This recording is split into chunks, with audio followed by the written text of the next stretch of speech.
Morning, ladies and gentlemen. I'm here with one of the most distinguished political science lecturers, and I'm just going to having a brief conversation on the Israel-Hamas conflict. Good morning, sir. Good morning. Yes, sir. So thank you very much, sir, for having the time to attend to me. So I'll start by asking you, what do you make of the war between the Israel and Hamas? We know the history of, it's been over 75 years, the land issues, Gaza, the West Bank. But from your own perspective, what do you think the war is all about, sir?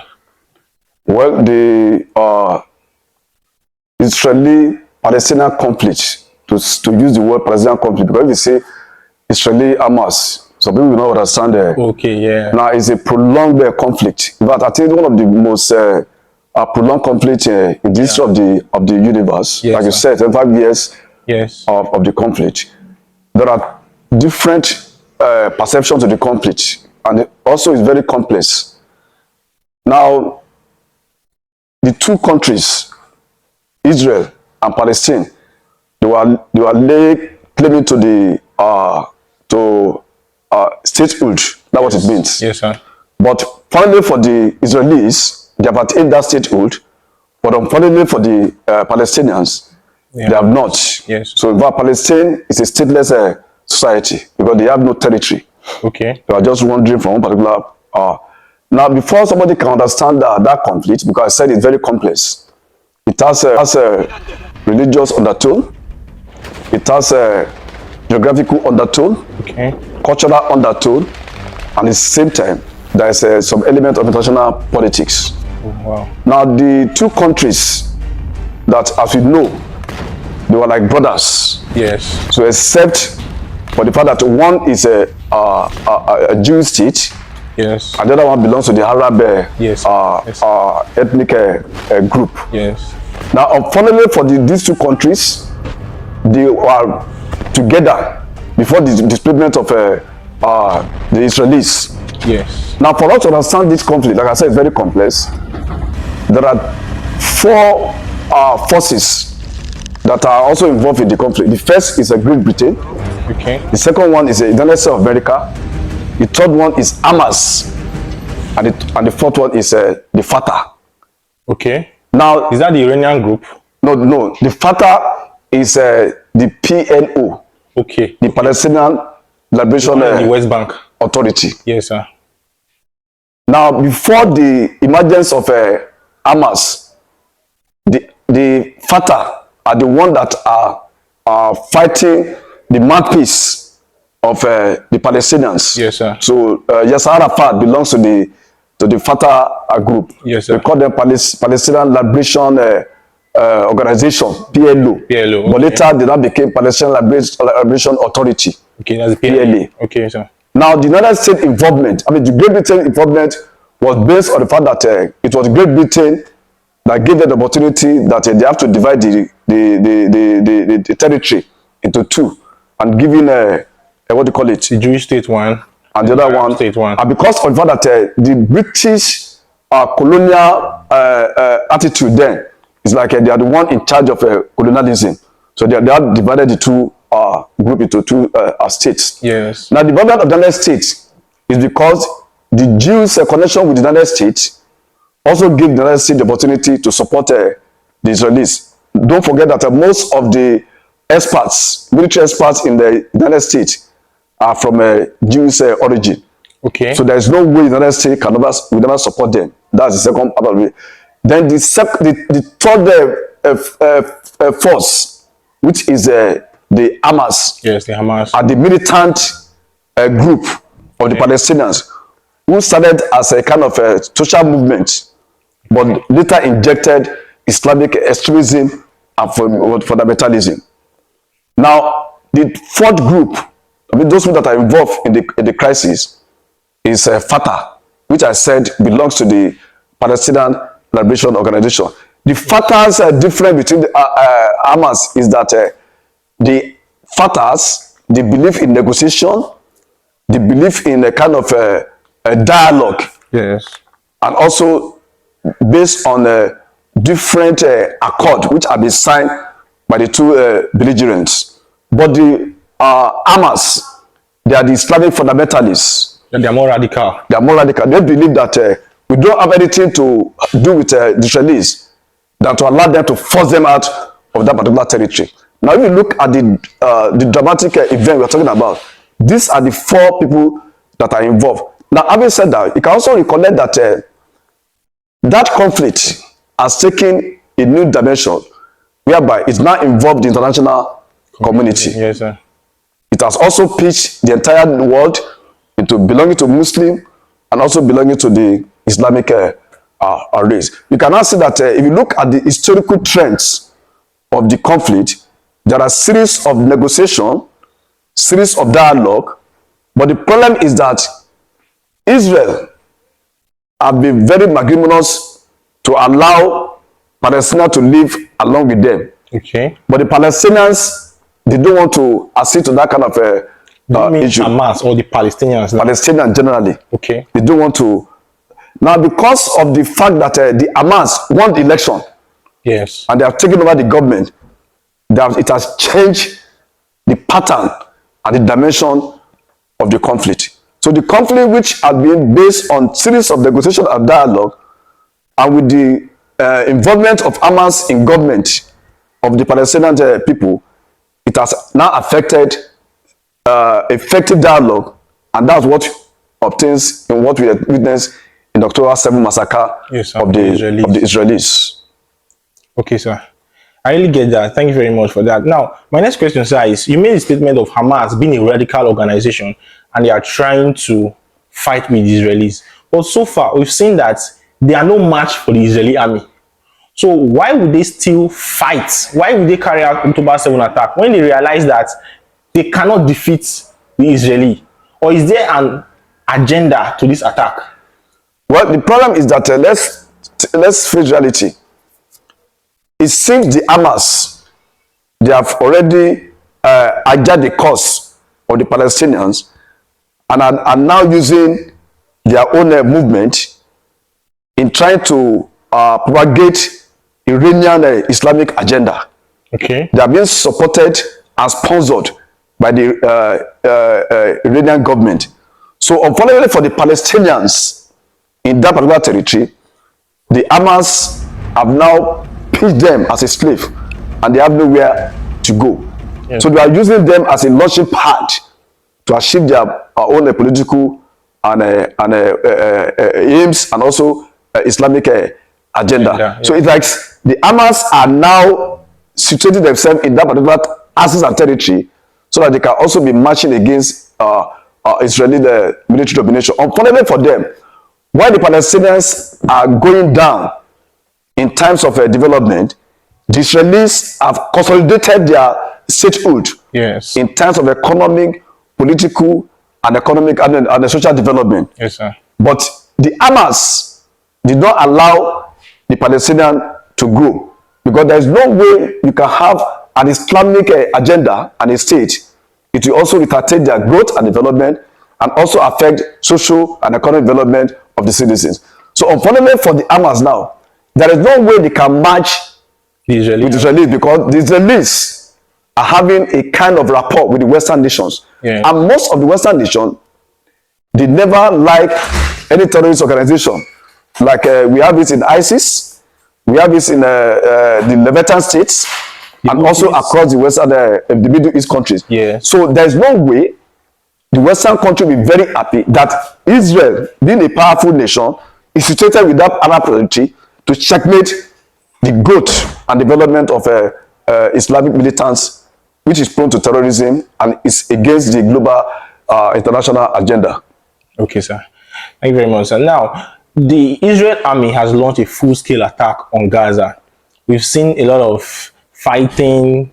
We've seen the Israeli army inside of Gaza, and the president, Benjamin Netanyahu, said that one of the objectives of this goal is to rescue the hostages. Now, I just want to bring this issue home. We've seen cases in Nigeria where terrorist organizations will kidnap people, and those people, especially in the Chibok case, the Dapchi girls, those people are still perhaps within Nigeria. And up till now, there's been no proper recovery of these people. So how can you juxtapose these actions of the Israeli government and the Nigerian government in the sense that people are kidnapped in Nigeria and there's no swift action to go in there and get these people out. The two scenarios are not the same. The terrorist organization we have in Nigeria are having political undertone, in the sense that there are some big men, let's use the word big men, that are sponsoring them for their own parochial interest and agenda. And again, you can also understand terrorism from 2 points of view. Either you are against the authority of the state, or you are using it to fight for a cause. The one we have in Nigeria, they are using it for their own selfish interest, to gain, to collect money from the government.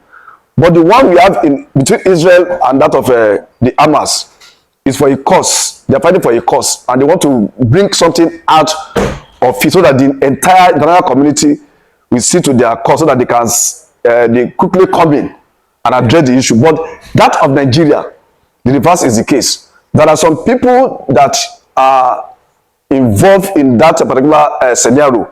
They are using it. Nigerian government knows those people that are causing that terrorist mayhem.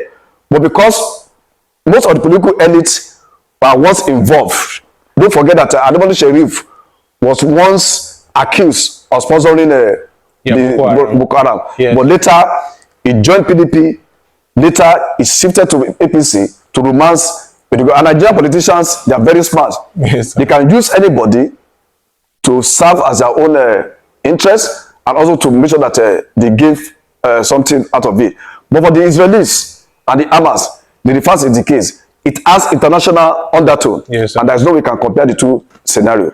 Okay, what I get from what you are saying is that when there's internal politics, exactly, in a terrorist situation, it's difficult to resolve. Exactly, it's difficult to resolve because they be giving them some kind of what do you call it, information which government at the center may find difficult. Don't forget that in Niger State, there was a case whereby they said somebody in government normally leak information to the terrorists or the bandits. Yes, sir. So, but for that of Israel and the Hamas, it's a total different entirely. Okay, sir. So another question is, the Arab world currently is calling for a humanitarian ceasefire. They want Israel to pause the fighting so citizens and civilians can leave northern Gaza to southern Gaza. But Benjamin Netanyahu currently is not really doing anything about a ceasefire. What's your opinion on that? Do you think that they should hold the fighting for a while so civilians can move out? Because, although they've been asking civilians to move out, but Hamas have been asking them to remain. But would you say that the fighting should be paused for the meantime, sir? Like, for example, the international framework agenda is that they must resolve the conflict.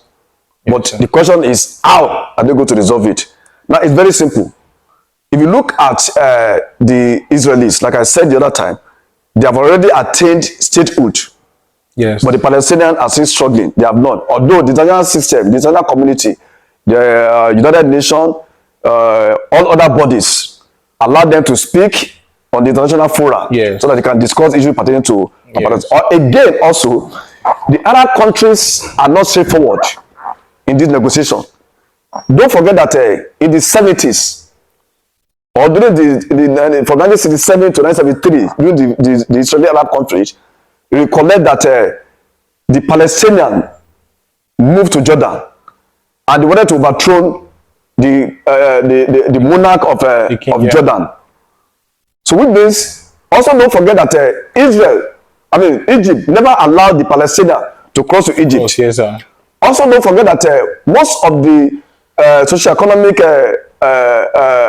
amenities enjoyed by the Palestinians are provided by the Israelis. Exactly. In terms of water, yes, electricity, national development. Yes. The question is that if the Palestinians are sovereign under the Israelis, why can't the Arab countries that surrounded them open their border for them? They can't, because of the infiltration of the Islamic militants, yes, and extremists. And all those countries, they don't want the Islamic extremists and militants or fundamentalists to come into their country, and that's the reason they have to block the border. So what I'm saying in essence is that the Israelis have been magnanimous enough in providing humanitarian assistance. Go and interview most of the Palestinians. They will tell you that education, social amenities are provided by the Israelis. Israeli. But the only problem is that the Hamas, they were using them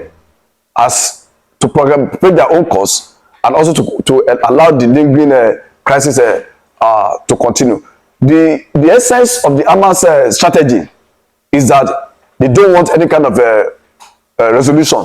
Yes. They want the crisis to continue so that they can be using that particular axis and region to foster Islamic agenda and also terrorist organization, just as we have it in Lebanon, Hezbollah, and whatever. Yes. So what I'm saying in essence is that for us to resolve the conflict, the Arab countries must condemn the Hamas activities, which is a terrorist activities.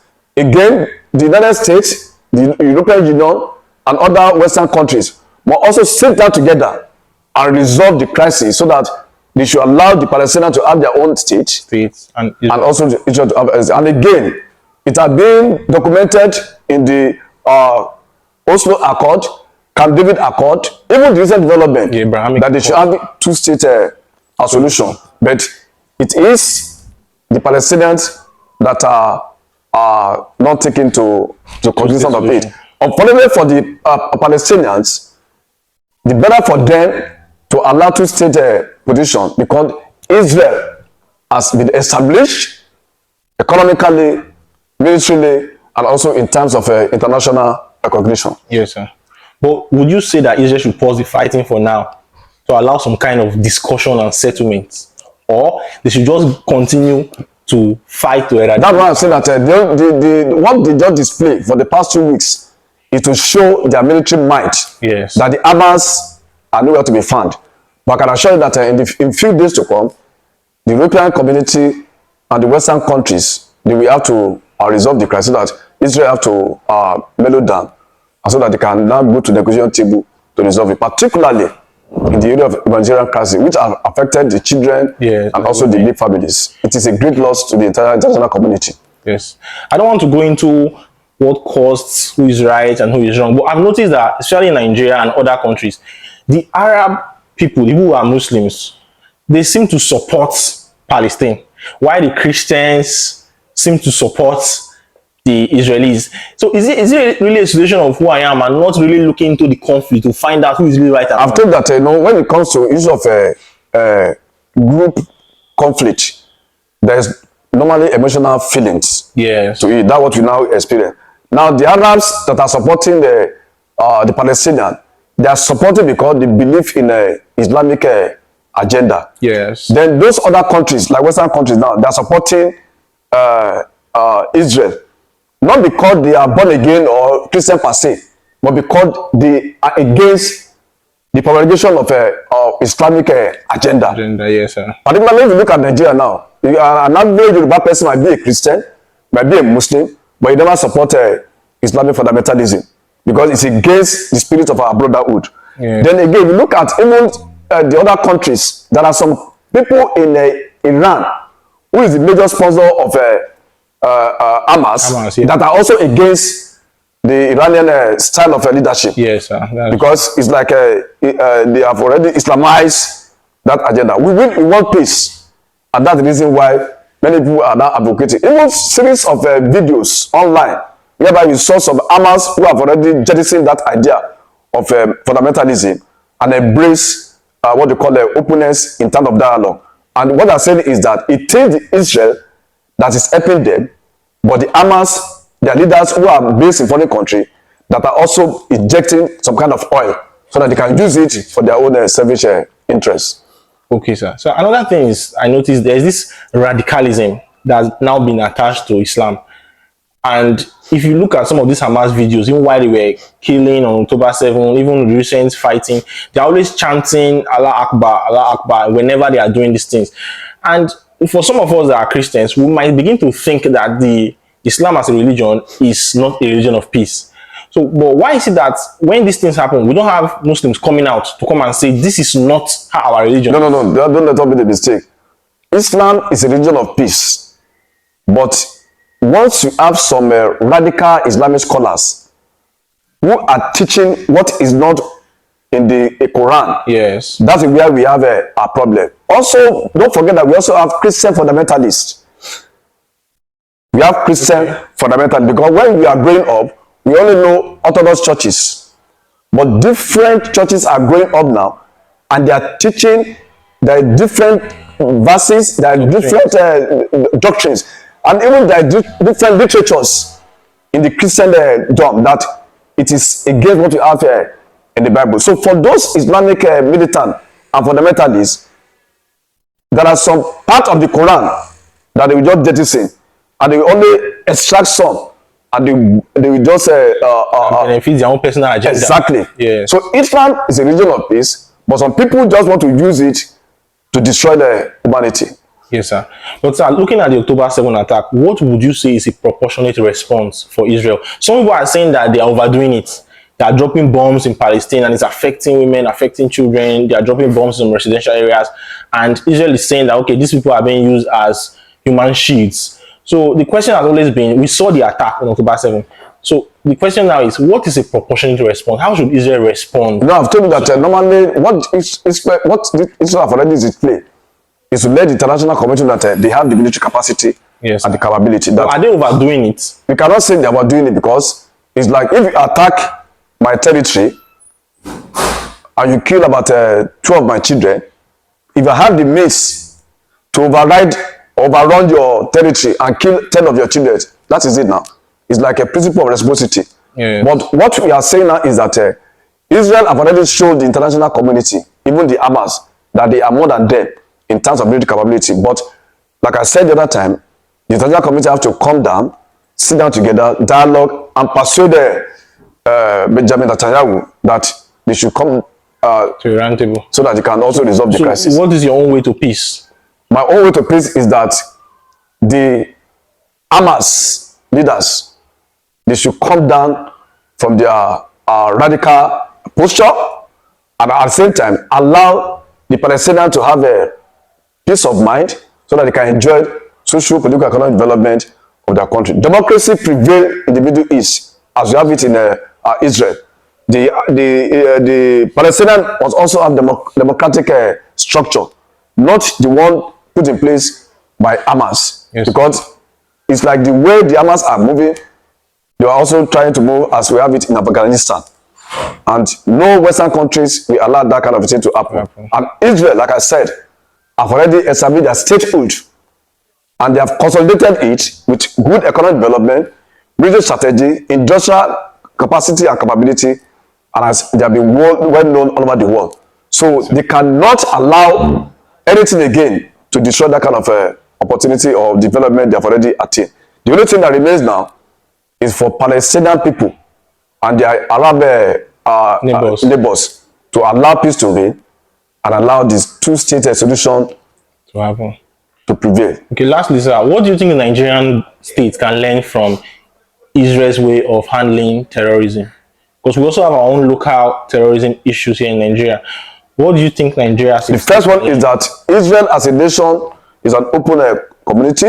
At the same time, they have trained their soldiers. They are not just... Israel will not bring a soldier on board when there is a crisis. They will have prepared. Yeah. Unlike Nigeria, that there is a fight in the Imo State, they will now go and deploy somebody from the Kaduna State. It's not possible. It doesn't know the trade. Yeah. Those people that are there in Israel, they know the terrain. You know what I'm saying? They know the terrain. But Middle East terrain. And they have already equipped them, and they have already told them this is the reason why you are doing this. And therefore, you can see that you have female soldiers who are very happy with confidence. The incentive is there. They can die for Israel as a nation because the incentives, the insurance has covered them. But the reverse is the case in Nigeria. Even taking from the salary structure, an average Israeli soldier or army will have a better pay than their counterpart in Nigeria. So if we can give more incentive to the military and also deploy people that are in that terrain to handle terrorism. Even Nigerian police, you see the way they display their experience.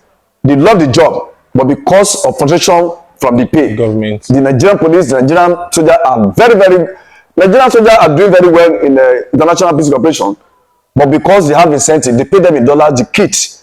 But yes, some of them use their money to buy kits. But if the Nigerian government can equip them very well and also pay them with a good salary and incentives. They will also perform excellently. Okay. Thank you very much, sir. You're welcome. Thank you for your time. All right, please, we are done with our session for today. Don't forget to subscribe. Thank you very much. Right, thank you, sir. Welcome. Yes.